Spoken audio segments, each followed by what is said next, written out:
అనుదిన వాక్య ధ్యానములకు స్వాగతం.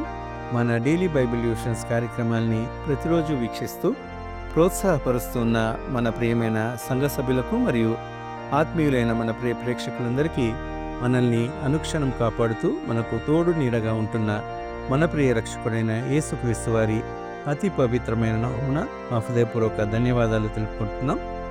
మన church of south India diocese of Medak holy trinity church Bollarampet state సమర్పిస్తున్న ఈనాటి కార్యక్రమంలో మరువకుము, డు నాట్ ఫర్గెట్ అనే అంశంపై దైవ సందేశాన్ని విందాం. ఈ సందేశాన్ని వినిపిస్తున్న వారు మన సంఘ సభ్యులు శ్రీమతి ఎస్ శ్రీలతామణి కుమార్ గారు. సందేశాన్ని ఆవిష్కరించే భక్తి గీతాన్ని ముందుగా విందాం.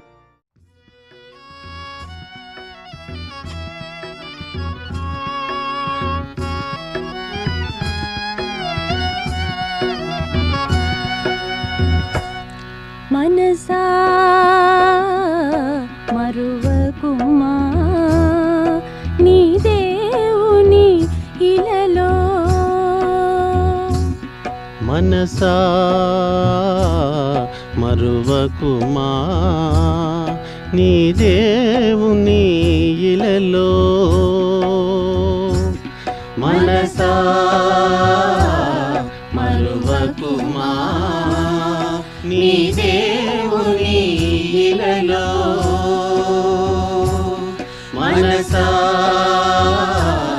మరువకుమా నీ దేవుని ఇలలో.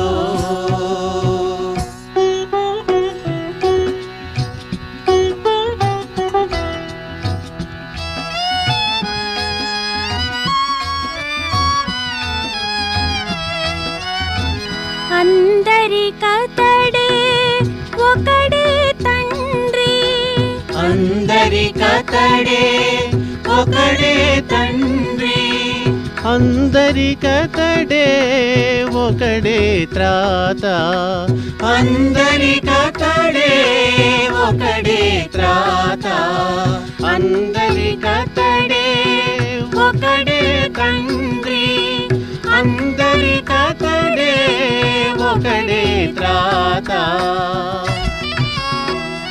మనసా మరువకుమా నీ దేవుని ఇలలో, మనసా మరువకుమా నీ దేవుని ఇలలో.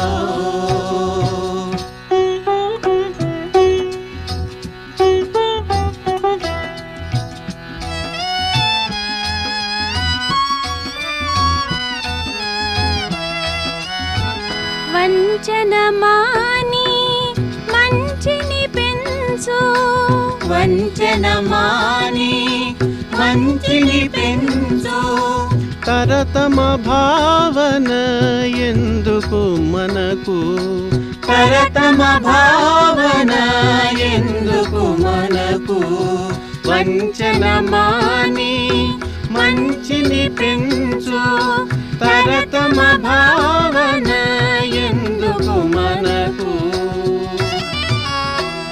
మనసా మరువకుమా నీ దేవుని ఇలలో, మనసా మరువకుమా నీ దేవుని ఇలలో.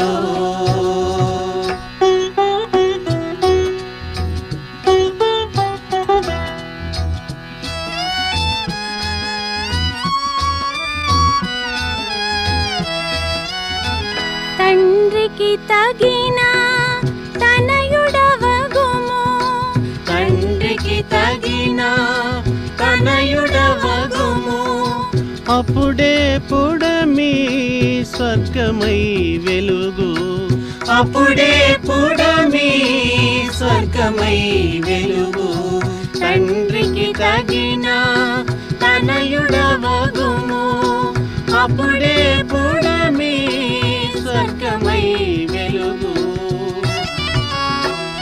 మనసా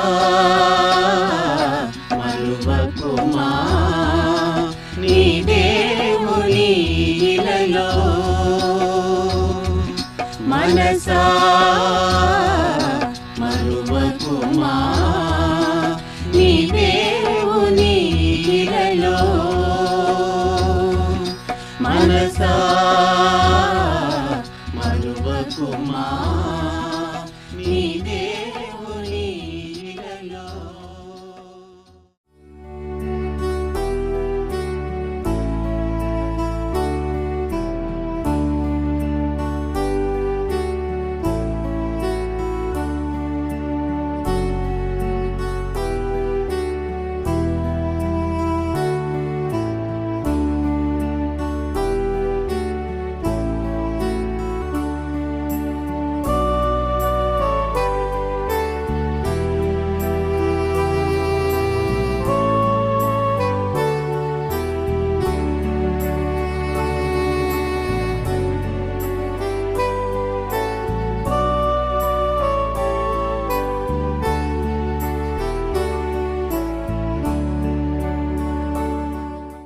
ప్రభు అయిన యేసుక్రీస్తు నామంలో సంఘం అంతటికి శుభములు.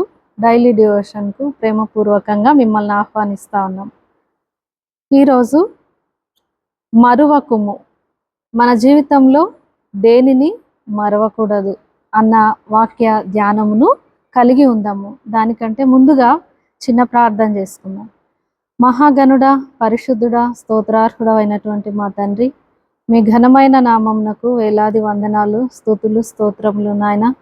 అయా ప్రభువా, నీ ప్రేమకై తండ్రి మీకు మేమేమి చెల్లించగలము నాయన. మా జీవితంలో మీరు చేసినటువంటి మేలులు, ఉపకారములన్నింటికై ప్రభువా కృతజ్ఞతా స్తుతి స్తోత్రాలు చెల్లించుకుంటున్నాను. చదవబడుతున్నటువంటి లేఖన భాగములను మా వినికిడిలో దీవించి మాకు, మా సంఘానికి ఆత్మీయ క్షేమాభివృద్ధిని కలుగజేయమని మా ప్రభువును రక్షకుడు నైనా యేసుక్రీస్తు నామంలో ప్రార్థించి అడిగి వేడుకుంటున్నాను తండ్రి, ఆమేన్. ద్వితీయోపదేశ కాండము 6వ అధ్యాయము 12వ వచనము. దాసుల గృహమైన ఐగుప్తు దేశంలో నుండి నిన్ను రప్పించిన యెహోవాను మరవకుండా నీవు జాగ్రత్త పడుము. మన జీవితంలో మతిమరుపు అనేటువంటిది చాలా సర్వసాధారణం అయిపోయింది. ఈనాటి దినాలలో అయితే అది మరీ ఎక్కువగా అయిపోయింది. పిల్లలు మొదలుకొని యవనస్తులు, మరి వృద్ధులకు ఉంటే ఏమో అనుకోవచ్చు, కానీ చిన్నపిల్లలు, యవనస్తులు కూడా చాలా మర్చిపోతూ ఉంటారు వాళ్ళ చిన్న చిన్న వస్తువులు. మరి వాటన్నింటికీ కూడా తల్లిదండ్రులపై ఆధారపడేటువంటి వారిగా మనము చూస్తూ ఉన్నాం. మతిమరుపు అనేటువంటిది ఈనాటి దినాలలో ఎక్కువ అయిపోయింది. అయితే బైబిల్ ఏం సెలవిస్తూ ఉంది అనంటే, యెహోవాను మరవకుండా నీవు జాగ్రత్త పడుము అని చెప్పి వాక్యం సెలవిస్తూ ఉంది.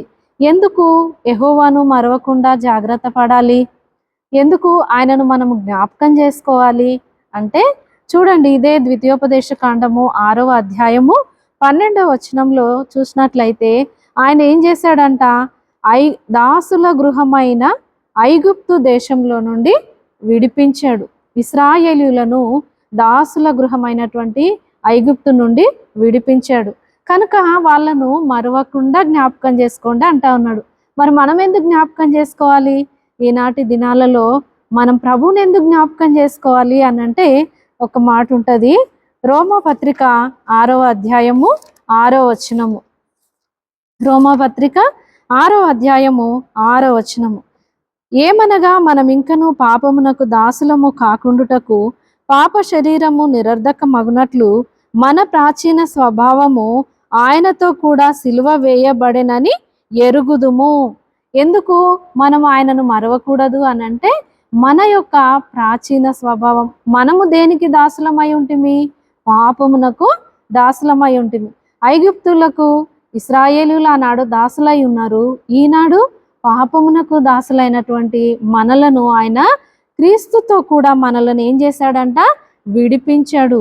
మన యొక్క ప్రాచీన యొక్క స్వభావము మారిపోయింది. క్రీస్తుతో కూడా చనిపోయిన ఎడల మృతులలో నుండి క్రీస్తు లేచిన క్రీస్తు ఇకను చనిపోడనియు మరణమునకు ఇకను ఆయన మీద ప్రభుత్వము లేదనియు ఎరిగి ఆయనతో కూడా జీవించుచున్నామని నమ్ముచున్నాము. అందుకు మనము ప్రభువును జ్ఞాపకం చేసుకోవాలి. దాసత్వము, పాపం అనేటువంటి దాసత్వము నుండి ప్రభువు మనల్ని విడిపించినాడు గనుక మనం ఆయనను అనుదినము జ్ఞాపకం చేసుకొని ఆయనను స్తుతించాలి. మరి చూడండి, చాలా మంది పాపం నుండి విడిపింపబడినామని చెప్పుకుంటారు, కానీ రకరకాలైనటువంటి వాటికి దాసులుగా ఉంటారు. అదే ఇక్కడ మొదటి కొరింథీయులకు రాసిన పత్రిక 7వ అధ్యాయము 23వ వచనంలో రాయబడి ఉంటది. ఇక్కడ కొందరు దేనికి దాసులై ఉన్నారు అని అంటే, చూడండి 23వ అధ్యాయము, మీరు విలువ పెట్టి కొనబడిన వారు గనుక మనుషులకు దాసులు కాకుడి. ఎవరికి దాసులుగా ఉంటున్నారండి? నేటి దినాలలో సంఘంలో ఉన్నటువంటి మనుషులైనా, సమాజంలో ఉన్నటువంటి మనుషులైనా కొంతమంది వ్యక్తులకు దాసులుగా మారిపోతా ఉన్నారు. ప్రభువును నీవు నీ రాజుగా నీ హృదయంలో ప్రతిష్ఠించుకున్నట్లయితే నీవు ఎవరికి దాసుడవు అంటే ప్రభువుకు మాత్రమే దాసుడవు కావాలి. ఒకసారి పరీక్షించుకో, ఎవరికి దాసుడవుగా మారినావు? చాలా మంది యూత్ మరి సెలబ్రిటీలకు దాసులుగా మారిపోతారు, వాళ్ళనే దేవుళ్ళుగా పూజిస్తూ ఉంటారు. కొంతమంది రాజకీయ నాయకులను మరి వాళ్ళకు దాసులుగా మారిపోయి ఉంటారు. భార్యకు దాసుడు అని కొంతమంది గురించి మాట్లాడుతూ ఉంటారు. మరి మనము దేనికి దాసులంగా ఉన్నాము? తాగుడుకు దాసులంగా ఉన్నామా? సినిమాలకు దాసులంగా ఉన్నామా? సీరియళ్లకు దాసులుగా ఉన్నామా? వేటికి దాసులంగా ఉన్నాము? మనుషులకు దాసులంగా ఉన్నామా? నీకంటే ఉన్నత స్థితిలో ఉన్నటువంటి వ్యక్తికి నీవు వాళ్ళను నీ యొక్క పబ్బము గడుపుకోవడం కొరకు ఆ మనుషులకు దాసులుగా మారిపోతా ఉన్నావా? ఈరోజు ప్రభు అడుగుతా ఉన్నాడు, నువ్వెవరికి దాసురాలిగా ఉన్నావు, దాసుడవుగా ఉన్నావు? మనము ప్రభువుకే దాసులంగా ఉండాలంట. ప్రకటన 22వ అధ్యాయము 4వ వచనంలో రాయబడి ఉంది, ఆయన దాసులంగా ఉంటే మనకు కలిగే మేలేంటి అంటే మనం ఆయన ముఖ దర్శనం చేస్తామంట. ఆయన నామము మనం నొసళ్ళ మీద ఉంటుందంట. ఇదెంత ధన్యత! ఆయన ముఖ దర్శనము చేసుకోవడము నిజంగా అది గొప్ప భాగ్యం కదా. అందుకనే ఈ లోకంలో మనము క్రీస్తును అంగీకరించినాము. ఈ లోకం నుండి వేరైనటువంటి జీవితం దేని కొరకు జీవిస్తా ఉన్నాం? మనుషులకు దాసులుగా ఉండడానికా? రకరకాల వ్యసనాలకు దాసులుగా ఉండడానికా? ఒక్కసారి పరీక్షించుకుందాం. ప్రభువుకు దాసులుగా మారుదాం. ఆయనకు దాసులుగా మారితే మనం ఆయన ముఖ దర్శనాన్ని చేసుకుంటాం. చూడండి, ద్వితీయోపదేశకాండము 9వ అధ్యాయములో 7వ వచనంలో ఒక మాట ఉంటది, నీ దేవుడైన యెహోవాకు కోపము రేపితివు, ఆ సంగతిని నువ్వు మరవకు. ఏ సంగతి ఇంకా మనం మరవకూడదంట? దేవునికి కోపము రేపినటువంటి సంగతిని మనము మరవకూడదంట. ఎన్నిసార్లు ఆయన కోపం రేపుతా ఉన్నామో కదా, జ్ఞాపకం చేసుకుంటాం? అసలు దాన్ని అసలే జ్ఞాపకం చేసుకోం. మనం పోతానే ఉంటాం, ఆయనను దుఃఖ పెడతా ఉంటాం, ఆయనను గాయపరుస్తూ ఉంటాం, పదే పదే ఆయనను సిలువకు వేసేటువంటి వారిగా ఉంటాము. ఒక్కసారి కూడా దాన్ని పరీక్షించుకునే వారిగా మనం ఉండం. ఇశ్రాయేలీయులు అరణ్యంలో ఏం చేశారంట? దేవునికి కోపము రేపిండ్రంట. దానిని నువ్వు, ఆ సంగతిని నువ్వు మరవకు, తిరిగి అలా నువ్వు చేసేదానిగా ఉండకు అని చెప్పి దేవుడు చెప్తా ఉన్నాడు. ఇశ్రాయేలీయులతో ఆ మాట చెప్తా ఉన్నాడు. ఈరోజు నీతో నాతో ఏం చెప్తా ఉన్నాడో తెలుసా? నీ మాటల ద్వారా దేవునికి కోపము రేపకు. మన మాటలు ఎలా ఉన్నాయి? మన మాటలు దేవుణ్ణి సంతోష పెడతా ఉన్నాయా? దేవుణ్ణి దుఃఖ పెడతా ఉన్నాయా? నా నోరు నా ఇష్టమే, నాకు నచ్చినట్టు నేను మాట్లాడతాను అని చెప్పి మనము డంబముగా ప్రవర్తించే వారిగా ఉంటాం. అది దేవునికి ఎంత మాత్రం కూడా ఇష్టం లేదు. నీ నోటి మాటల ఫలమును నువ్వు ఖచ్చితంగా అనుభవిస్తావు. కనుక ప్రసంగిలో అంటాడు కదా, ప్రసంగిలో రాయబడతా ఉంటది 5:6లో, నీ నోటి మాటల ద్వారా దేవునికి కోపమును రేపకు అని చెప్తా ఉన్నాడు. మరి జ్ఞాపకం చేసుకుందాం, గడిచిన దినాల్లో ఎన్నిసార్లు మనం కాని మాటలు పలుకుతూ వచ్చినాం, మన నోటితో బూతులు మాట్లాడుతూ వచ్చినాం, సరసోక్తులు మాట్లాడుతూ వచ్చినాము. ఒకసారి పరీక్ష చేసుకుందాం. దేవుని బిడలము, పవిత్రపరచబడినటువంటి బిడలం అని చెప్పుకుంటా ఉన్నాం. మరి పరిశుద్ధత లేకుండా ఎవరు కూడా దేవుణ్ణి చూడలేరు. ప్రతి విషయంలో మనము పరిశుద్ధులంగా ఉండాలన్నదే ఆయన యొక్క చిత్తము. ఇంకా మన జీవితంలో దేన్ని మరవకూడదు అని అంటే దేవుని వాక్యమును మరవకూడదు. కీర్తనలు 78:7లో రాయబడి ఉంది, దేవుని వాక్యాన్ని మనము మరవకూడదంట. ఆయన చేసినటువంటి ఉపకారములను కీర్తన 103లో ఉంటది. అందరికీ కంఠస్థం కదా, గడగడా చెప్పేస్తా ఉంటాం. కానీ ఆయన చేసినటువంటి ఉపకారములను తలపోసుకుంటున్నామా, జ్ఞాపకం చేసుకుంటూ ఉన్నామా? పరీక్ష చేసుకుందాం. ప్రతి దినము మనం జీవిస్తున్నామంటే ఆయన కృప, ఆయన యొక్క కరుణా కటాక్షములే. కనుక మనము దేవుడు చేసినటువంటి మేలులను మరవక వాటిని మనము జ్ఞాపకం చేసుకునేటువంటి వారిగా ఉండాలి. ఇంకా మనము దేనిని మరవకూడదు అని అంటే సామెతలు 3:1, ఆయన ధర్మశాస్త్రమును మనము మరవకూడదంట. చూద్దామండి, చదువుదాం ఆ మాట ఒక్కసారి. సామెతలు 3వ అధ్యాయము. నా కుమారుడా, నా ఉపదేశమును మరువకుము. దేవుడు నీతో మాట్లాడుతూ ఉన్నాడు. మరి ఈరోజు నా ఉపదేశాన్ని మరవకు అని చెప్పి, మరి ఆయన యొక్క ఉపదేశాన్ని పెడచెవున పెట్టి ముందుకు సాగుతూ ఉన్నామా? క్రైస్తవులు అంటే క్రీస్తుని అనుసరించేటువంటి వారు అని దేవుడు నీకేం చెప్తా ఉన్నాడు?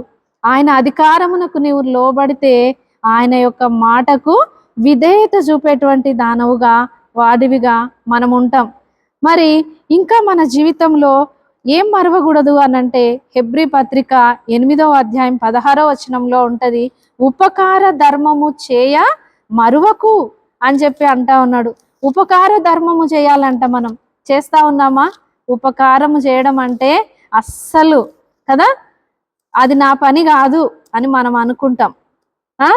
మరి ఆనాడు మిషనరీస్ వారికి ఉన్నదంతా వెచ్చించి మనల్ని ఎంతో ఉన్నత స్థితిలోనికి తీసుకొని వచ్చినారు. ఈరోజు చదువుకుంటున్నామంటే, వైద్యం అందుతా ఉంది అంటే, మనం ఈరోజు ఇలా జీవిస్తూ ఉన్నామంటే వాళ్ళ యొక్క త్యాగము. మరి మనం ఏం చేస్తా ఉన్నాం? ఉపకార ధర్మమును చేయను మరవకు అని చెప్తా ఉన్నాడు. మరి అలా చేసేటువంటి వారిగా మనం ఉండాలి. మరి బాధపడేటువంటి వారిని జ్ఞాపకం చేసుకోవాలి. విరిగి నలిగినటువంటి హృదయంతో ఉన్నటువంటి వారిని మన మాటలతో ఆదరించే వారిగా ఉండాలి, బలపరిచే వారిగా ఉండాలి. ఉపకార ధర్మము అంటే అదే.